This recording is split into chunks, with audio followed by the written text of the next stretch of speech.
Today I'm speaking with Prayag Narula, co-founder and CEO of a company called LeadGenius. How are you, Prayag? I'm great, Darius. Thanks for having me on your show. Fantastic. Thank you for taking the time to talk to me. What is LeadGenius?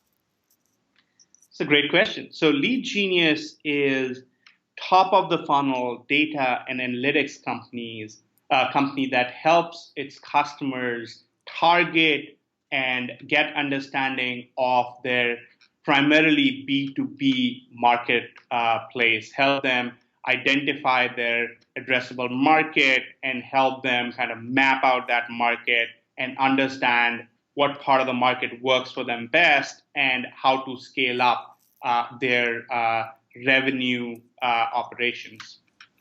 Okay. So of course the focus of the company sounds like from the name also is about finding leads. Is that accurate?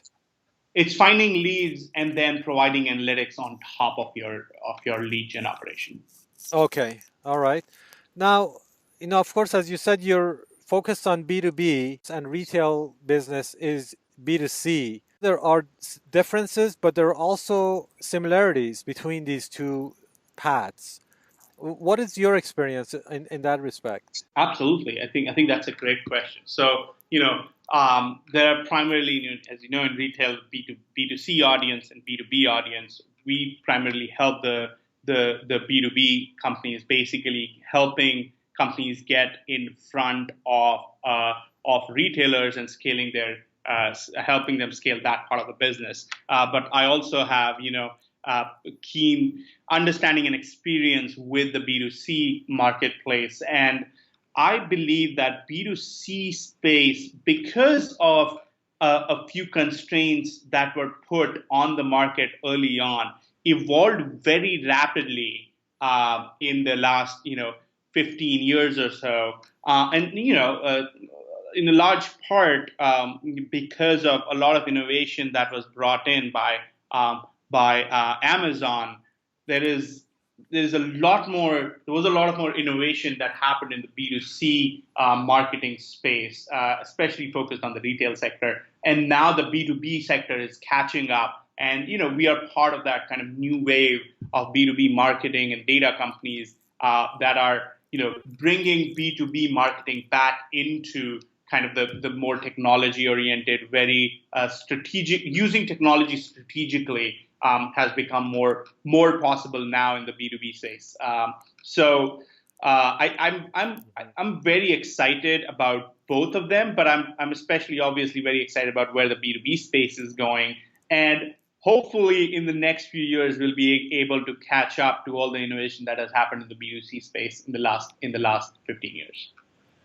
Right. So as far as the actual innovations that we're talking about is the idea that on an e-commerce website you can have analytics that you can immediately look at the metrics, how any campaign, for example, is doing, measure and make decisions a lot quicker than you would in for example, a calling campaign, correct? I think that's some of it. I think a lot of it obviously has to do with volume. If you're a B2C vendor, you get a lot more volume on your website and on your channels than you would on a B2B space or a B2B vendor would get. So that's definitely part of it, and being able to kind of dynamically change your pricing and dynamically change your messaging and dynamically and then dynamically target your customer based on that is definitely part of the innovation I'm talking about. I think B2B, just the volume is lower. Number one, deal sizes are a lot higher, so it's worth investing more in acquiring that customer and keeping that customer. But because the volume is lower, you're right. You have to kind of go with more traditional methods like calling and like emailing.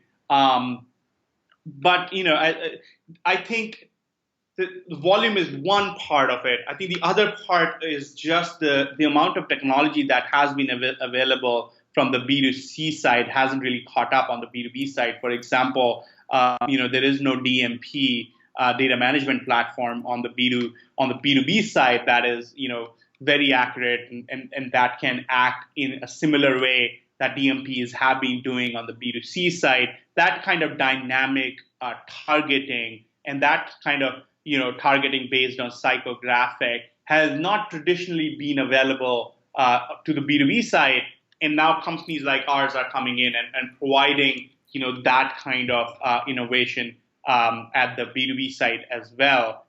Still a long way to go, but there is definitely the volume aspect. There's definitely also technology aspect that hasn't caught up yet. That is catching up. So when I think about B2B, I mean, SaaS basically also comes into mind, and it seems like SaaS is probably somewhere between a traditional B2B and the B2C, because SaaS companies use a lot of the same tools that B2C companies use, right? To a certain extent, I think SaaS has become kind of the code for new age companies, and it's definitely very appropriate because SaaS as a model is a model that has only existed in the last 15 years. So it is definitely kind of SaaS companies definitely use a lot more of that innovation in their sales and marketing, and that's because traditionally they have been very kind of advanced and mostly technology companies. But it's not just SaaS. It's a lot of kind of traditional players, a lot of e-commerce players, a lot of non-SaaS, even more transactional companies have been using kind of new technology, the new B2B marketing technologies, and innovate on the customer acquisition side. Especially in the e-commerce and retail sector, I've seen a lot of innovation that has happened in that sector. And I think there is a parallel between the innovation that you are as a company that you are bringing into the market and innovation that you are going to use in your go-to-market strategy. So if you are a more advanced company, you would look for cutting-edge technology. And that's why most cutting-edge technology companies find their initial buy in the tech sector. But since we are kind of in a unique place where we are, cutting-edge tech company that is selling to both tech but also very traditional companies, I think we have a unique understanding, and there is a lot of innovation that's happening in non-SaaS companies as well in their B2B marketing, and frankly, the next few years are going to be very exciting. Looking at one of the videos from LeadGenius, I think it was your co-founder, CTO, probably a year or so ago, that predicted that sales associates are not going to be around or not in the same way in 10 years. Well, what's the idea? How are things going to change as far as like B2B sales associates? We definitely have very different landscape in mind than what exists today. And what we are predicting is that both the marketing as well as sales is going to change dramatically in the next 10 years with the advent of modern technology, machine learning, AI, and large-scale data mining. So it's definitely, definitely sales associate as it exists today. Their job is changing every day. And it's going to continue to change. The idea is a lot of manual work that a lot of sales associates do should be done by computers, right? So that's one thing. So that's about bringing efficiency into the market. And the second part is the way organizations are deploying sales associates is going to change based on the kind of analytics they see into their and the kind of insights they see into their market and marketplace today is they'll have a lot more visibility, and they continue to have a lot more visibility into their market, and that's going to also impact the job of a sales associate. So it's kind of changing in both ways. In their own jobs are changing, and then how they are being used inside the marketplace is changing.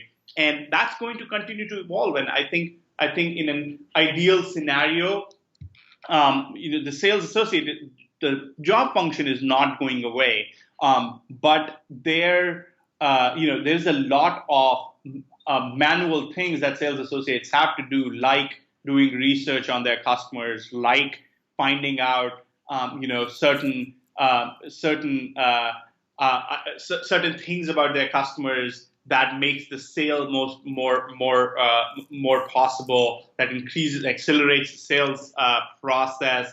Uh, that's going to that's going to go away, and their primary job is going to become more of relationship builders, and while everything else happens for them in the background automatically. And then the other thing is the sales leaders and marketing leaders would have a lot more insight into their market, so they can optimally deploy their resources rather than kind of thinking about it in a much more traditional geographical territory based way. They can be very much dynamic with it and can change the way the sales resource deployment works to make it a lot more efficient and make it a lot more nimble. Okay. So that's kind of the two ways in which I see this ending. Okay, you mentioned research. I think that's definitely something that is a lot. It's a great fit for actually software to do a lot of research, because first of all, there's so much data, so much information out there, and a lot of it is repetitive, but it's incomplete in different areas. So if you get data on a company from 50 different locations, not one of them, I mean, not two of them are going to be probably the same, or very few. So that's where software, I think, can definitely help bring things together. What it seems like on the B2C side, what's happening is the role of the checkout is the first thing that's going to be automated out. So it's almost like a one-to-one relationship, or not relationship, but like a comparison. For B2B, research is going to be automated first for retail, and it's going to be the checkout part of the retail store. And slowly different roles are going to go that way until you get to a point where the analytic and intuitive powers of a human being are really not replicable by computers, and that's where humans are going to focus in. Is that how you see the future B2B salesperson as well? Absolutely, I think you hit the nail on its head. I think the reason the research part is not uh, as innovative in the B2C space is because that's been relatively a solved problem with, as I mentioned, the DMPs and the amount of data that's available. But that innovation is still being built into the B2B space, and we are at the forefront of building building that. So yeah, it has to be kind of very optimal, and it has to be done kind of in a way that enables those human connections. So, but has to be done at scale, which is software is a perfect place to kind of bring innovation into that. I think from the B2C space, as I said, just the amount of data that's available has really changed things for the B2C sector. I think one thing that B2C has already taken advantage of is the multi-channel that you talk about a lot on your podcast, the multi-channel approach that has worked incredibly well for B2C. I think B2B is kind of going that way as well. So there's going to be a lot of innovation there that's going to change the landscape a lot. That's interesting. How would multi-channel work in the B2B world? I mean, pretty similar to what how it works in B2C world. Remember, the multi-channel approach in B2B world is not new. Oh, you mean as far as different channels of like marketing, physical, like newspapers, or yeah, is that okay? Okay. that's exactly what I mean. Okay. And in terms of buying channel, that has definitely changed. It's almost entirely online right now. Phone based order taking is kind of thing of the past right now.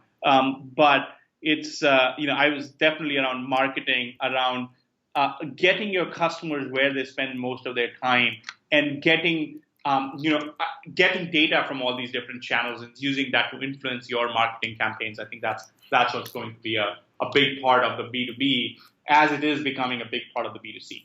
Okay. One question I have is there a difference on how B2B lead gen or marketing is done depending on the product category? How much of a difference are these? Let's say if somebody's selling insurance as opposed to software, how much of a difference is in your process actually working with companies like that? Oh, so for us, it's the process from a customer point of view is not very different. From our customer point of view, it's a fairly standardized process. But obviously in the background, we just use the optimal source or optimal kind of data points that specific customers use. Those would be different. So let me give you an example. If you're selling B2B insurance, then you would want to know, the size of the organization, or how many board members do they have, or what is the size of the executive team, because that goes into your B2B insurance code. But if you're selling, say, food, or you're selling solar, for example, it's a great example. In solar, you're more concerned around the area of the roof, the size of the area available either on the roof or outside to install those solar panels. So the data points that you'll capture is going to be different based on what you're selling and based on kind of what kind of sales process you have. But from a customer's point of view, other than kind of identifying those things, those data points, the process is going to be largely the same. Okay, so the process is pretty similar. Okay, great. Yeah, yeah. So let's talk a little bit about a couple of case studies. I know that you work with Square, which is a POS, basically mobile POS company, and also eBay. Let's talk about Square first. How did you work with Square? How did you help them? So Square is a very innovative company when it comes to B2B sales and marketing is concerned. They take a lot of their decision based on data, and they're very good and very forward thinking about their sales and marketing, especially when it comes to data. So for them, it was very important to understand when they were going after their prospects, the retailers, they were typically targeting kind of on the ground brick and mortar retailers. For them, it was very important to find out what kind of check sizes, or what kind of how much money is going through credit cards in a year, and we were helping them kind of identify that by providing them various proxies around the data that they are capturing with us. So it was, we were basically with them, we were able to predict what is the size of revenue a business does on their credit card in a year, and that helped them prioritize their total addressable market and route the right leads to the right sales reps. And that was kind of major innovation that we brought into their sales processes. So any kind of like tips for other startups when they want to work with an organization that large? You mean like Square? Like Square? I mean they're not like the largest, but I think they're several thousand employees and divisions and things like that. How? Yeah, they have about 2,500 employees, I think. Right. So what are some maybe tips that you can give to other people that want to work with companies like Square? I think the big tip I can give, which has worked well for us, is people in big companies are looking as much, if not more, to educate themselves about new innovation as people in different startups. I think founders and executives at smaller companies, have this belief that you cannot educate someone that's bigger than you, or they would not be coachable as much as your small size customers, and that's not true. I think so. Square example, Square, Andrew Berger, who's their sales ops person, who's head of sales ops, is one of the smartest minds I've met in sales ops today.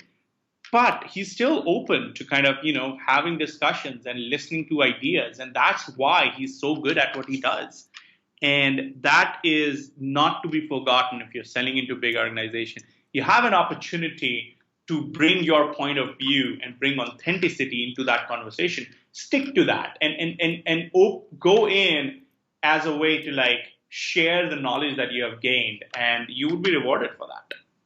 Okay, I think that's a pretty interesting point because some people might have the impression that the big companies are really focusing on different things, but and that's like one of the things that retailers really are challenging with. Tying that point to the retail industry is that what do they need to do as far as like innovation and learning different things that can actually help them in both the short term and also the long term. I mean, that's a challenge, right? You got to stay in business until you can execute on your great ideas.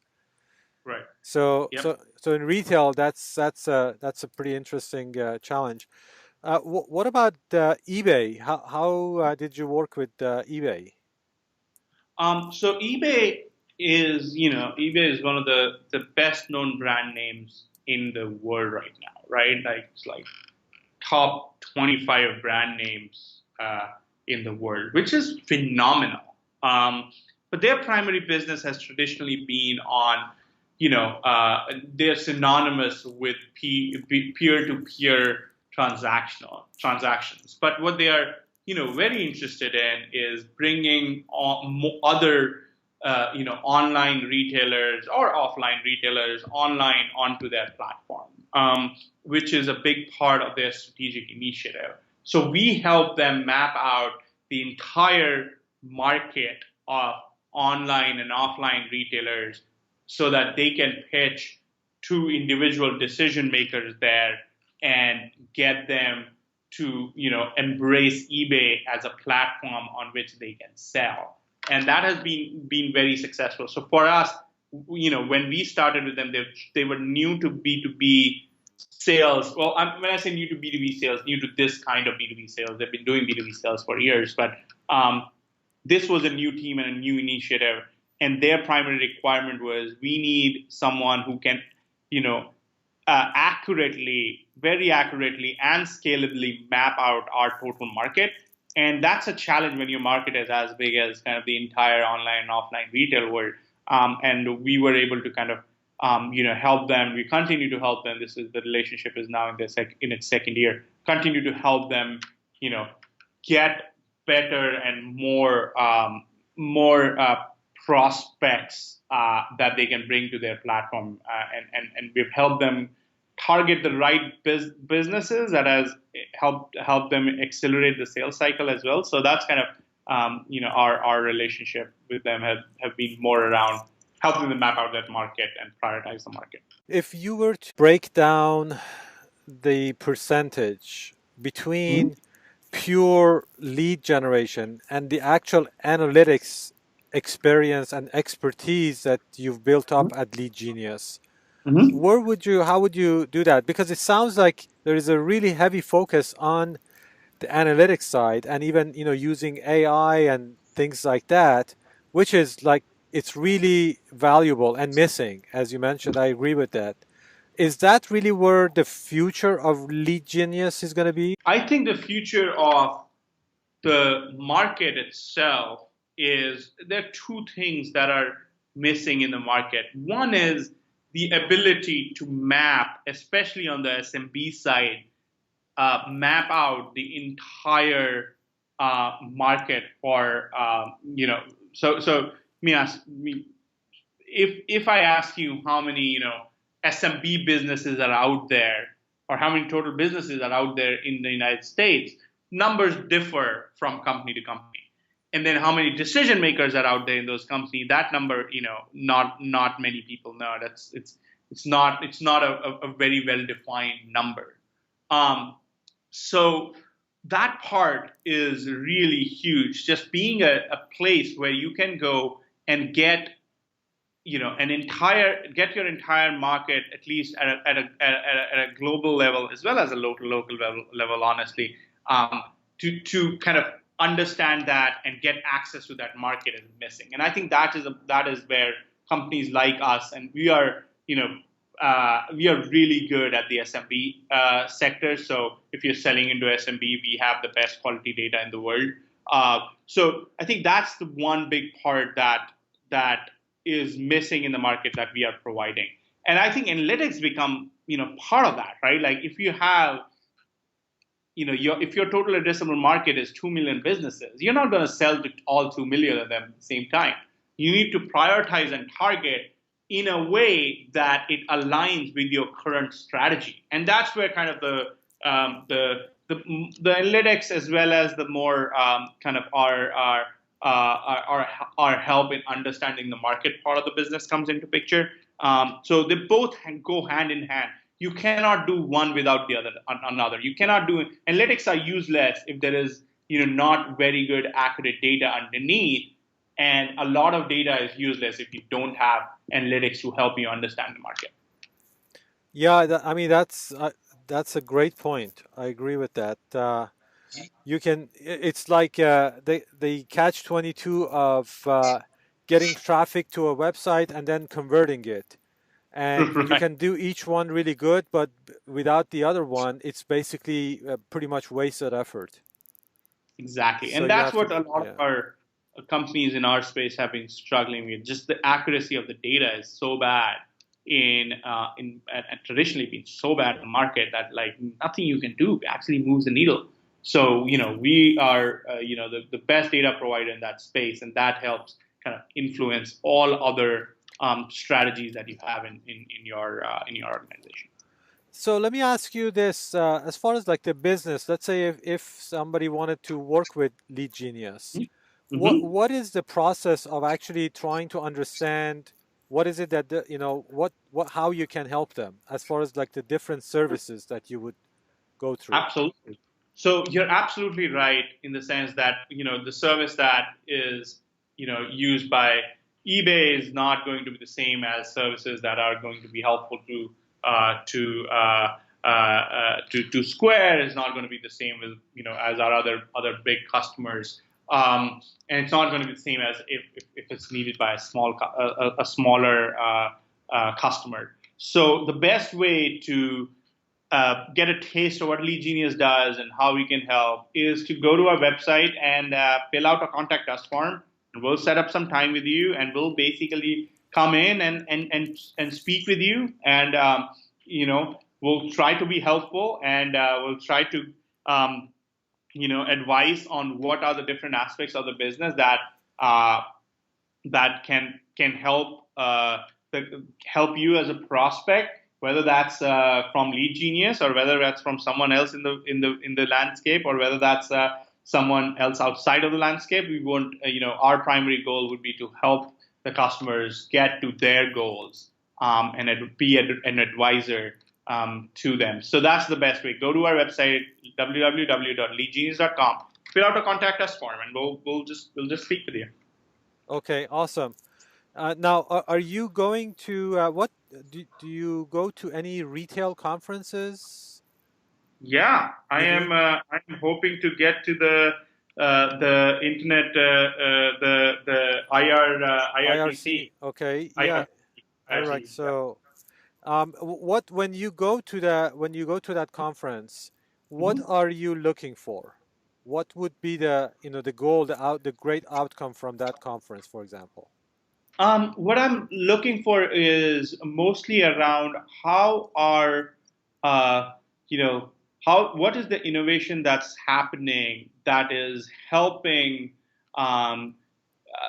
helping people reach out and make retail more efficient, right? What is the latest innovation that's happening in the space that's helping customers make the retailer more innovative? So we are obviously not selling to retailers directly. What we are doing is helping our customers get in touch with the right, the right retailers that they can in turn help to make their business more efficient. So my goal is to learn what's happening in the space overall, and how can we help the best companies get in front of the best customers, best retailers, to make their business more efficient. And I think that would be our role in the whole the grand scheme of the retail space.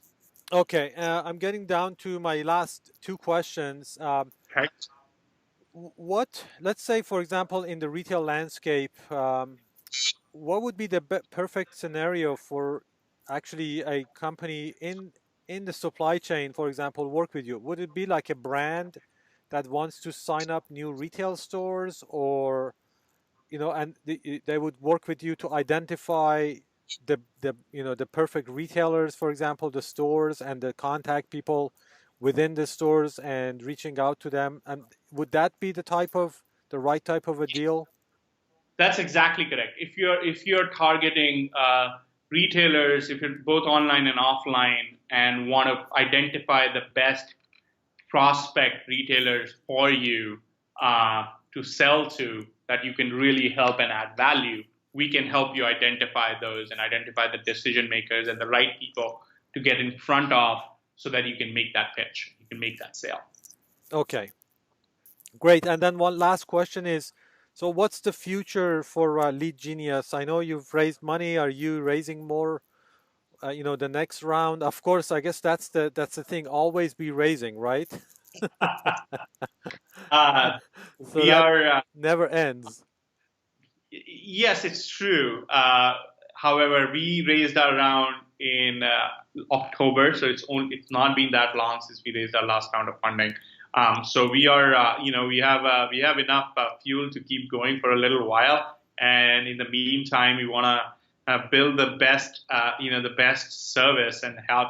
Our goal is to get the best businesses in front of the best customers. So we're going to continue to invest in our product as well as on our sales and marketing side to make sure that that we keep executing on our vision. And retail is a big part of that. And think, as you said, there's a lot of innovation that's happening on the retail side, and there's a huge opportunity in that sector. And we want to get the retailers in front of the best vendors that can help them run their business much more efficiently. Fantastic. Well, thank you so much for your time. Thank you. This was a very enjoyable interview. I like the way you framed the question. Thanks a lot, Prayag. Have a great day. Thanks, Darius. Cheers. You too. Bye-bye.